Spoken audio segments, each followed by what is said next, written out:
Joshke Tincha Avenue bakutuusako firimu etandika kina Uganda natera nkugamba ntino twolekedde episode eyokubiri eyakafirimu kaffe kano Seru yange Shafiki ziwa ye maboda akuzanyide mwene etandika so nga tena kazibwe Zion Escovia mwene etandisa olunaku olwaleero Ruyiga Sandra Kaira yehezo firimu egenda mu maaso Jasper ye mwana mulenzi makula musisi Mike waneno banyini ba nacho ine proceed ye mama Heizo mwene etandisa so nga toyo bamakazi ake erinye ddala lyenjo kugamba maasawo buterevu twolekede birthmark ekitundu ekyokubira oba episode 2 muwa okuva no Mudembe movies nkugamba tino subscribinga atola bikenga tugenda maaso kubanga mwana mulenzi oba mwana mwala wo subscribinga ebintu biba byekula bulungi nyo malidadi sono buli video efuluma buli film je tutekayo bogenda gifuna buterevu katudake weno mama Heizo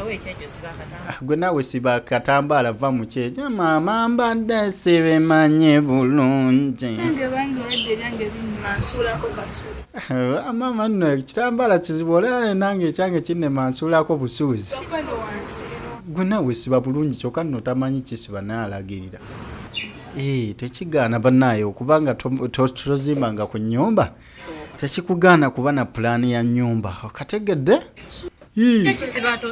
ojja nno kukisiba ekyo ekitambala ate osinge ne bwolowooza ne bwali mu kisiba naabadde yenyoomanyoma wano adano yenyooma mwanayo mama sisobola kukisiba kyokka ng'asobola ne mama kambuze lwaki Hezo tomukkiriza n'akomawo Hezo bamugoba ewaka mama Julie kyayogera ki wabula mami Julie kyagamba kituufu mama n'abirowooza obeera jjajja ate n'oli mutabani we obeera jjajja oli aba muzzukulu wo bajjajja mulina okwagala bazzukulu bammwe ne kati lwaki sisita amugobera ebweru mukkiriza akomewo maama bambi bumisinga sisita waabwe mukulu waabwe gwe vaayo waggulu tuula wano nange ng'atuuza baana ba banyonyola lwaki tayagala komyawo Hezo ewaka lwali olwo maama n'atuuza Hezo n'amugamba olaba embeera mwe tuli mwana wange ntobye okubatuusa we mbatuusizza nenkukutira ekintu kimu mwana wange njagala osome kuba essuubi lyange lyonna liri mu ggwe bambi Hezo kwegayidde mwana wange Hezo gwe bagamba okusoma n'asikondoka mwana mwetegeza n'agamba ono mwana bannange Hezo gwe bali bagamba okusoma abaana baali bamusoma dda era olunaku olwo lwennyini maama lwe yali agezaako okuutira muwala we Hezo lwe yalaga obubonero obw'okutandika okusesema amakulu nti Hezo yandibanga yakutte emmere etayita mu kamwa maama yawulira ennaku agamba Hezo nkoze eki ani nannyini lubuto Hezo ani nannyini lubuto kale yingira mu nnyumba opaakinga buli kimu kakasa nti opaakinga buli kimu ekikwatako tambula ogende ewoyo eyakuwa olubuto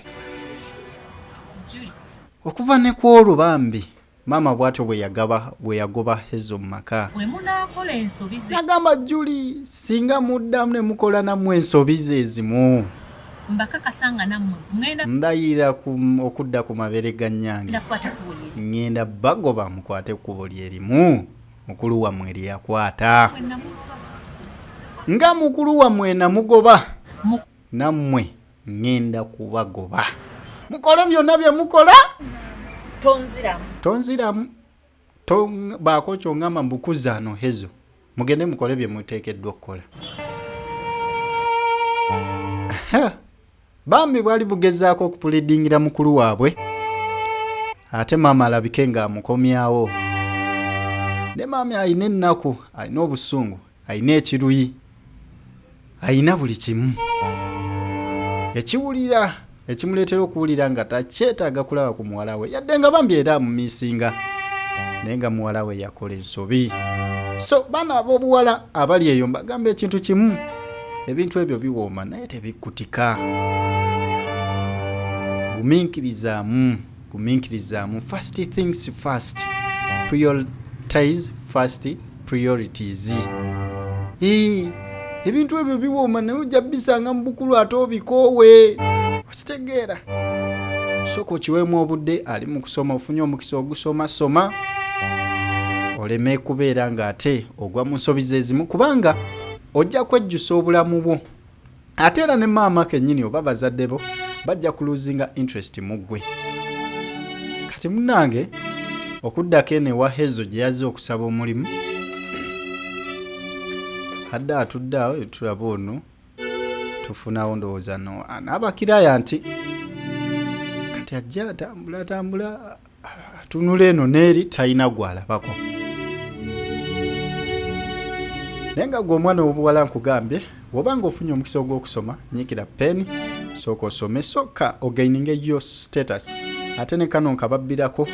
Omwana w'obuwala ng'ayina status oba nga yeekolera ayina kyali tamala gayisibwamu maaso. Naye bw'obanga toyina kyoli, oli school drop out, oli failure, toyina ssente, omwana ow'obulenzi oba omusajja ajja kuyisaamu amaaso naawe ojja kwejjusa. Kubuulira kubanga naawe oba omugattako kitono kati anoonya wakuweera value nga talabawo. N'olwekyo omwana obuwala sooka osome, kanya peni, obeeko status gye weeteekako. Oba oli munnakitone sooka ozimbe ekitone ekyo ofune status. Sirowooza nti engeri omwami wa Hamuza gy'amukwatamu, omwami wa Rema mbadde sibyonoonye omwami wa Rema Namakula engeri gy'amukwatamu ate gye bakwatamu gwe atayina kyoli. N'olwekyo oba oyina kyokola, oba ozanya firimu, oba oyina ekitonde kyonna sooka okole erinnya, omusajja ajja kufuna mu bitiibwa ate ng'era akuwa value. N'okusoma osome naye onadde ensobi n'ozikola, mwana wange, mwannyinaze, mukazi munnange, oyinza okumaliriza nga obulamu obwevuma olw'ensobi emu gye wakola nti wapapira okunyumirwa by'otalina kunyumirwa mwaka akadde. Kati mwana muwala abadde avuddeko wano ng'agenzeeko mu kaabakyala. N'abalungi ssebo bagendayo, ne pulezidenti waakuli agendayo, simulabangako ne bagamba mbuye ne waaba atambula mmotoka omwo mubaamu okitegedde pulezidenti w'omu Amerika yeeyagala kategedde Joshka. Kugamba tino subscribinga, likinga, commentinga ate tulabike nga tugenda maaso. Buli wa likinga video YouTube eyongera okugitambuza ate lyessanyu lyoyo aba ataddeyo eyo video ba firimu. So abakozi ba firimu zino mbazeemu ku maanyi likinga, commentinga amanye nti firimu yange bajagadde. Kati mwana muwala alengera client eri side najja okumusisinkana. Nso okulaba nnyabo. Gyebaleko nnyabo. Naawe gyebale. Yambe tutya mukono. Tukuyambye tutya? Tuwulirako awo.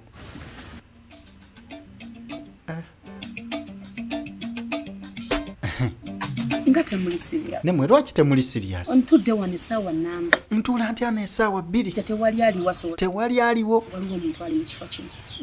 Walinga ekifo kitali mmundu. Ndokuleeta wano. Kitegeeza temugenda gisobola. Kitegeeza n'omukolo gye twagala okubaleetera temugenda gisobola. Kanti bagenda okolera mu mikolo gy'omulangira. Kati omulangira temugenda kusobola kuteeka mazzi. Emikolo bagitadde wano naye nga muli bagayavu bwe muntu kanzireemu bagambe nti no temujja sobola.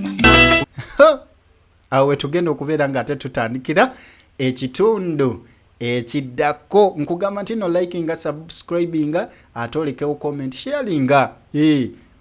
Abakozi ba firimu zino bazzeemu ku maanyi ate ebintu bibeere nga byekola nnyo maridadi saana. Katusinkane mu katundu akaddako.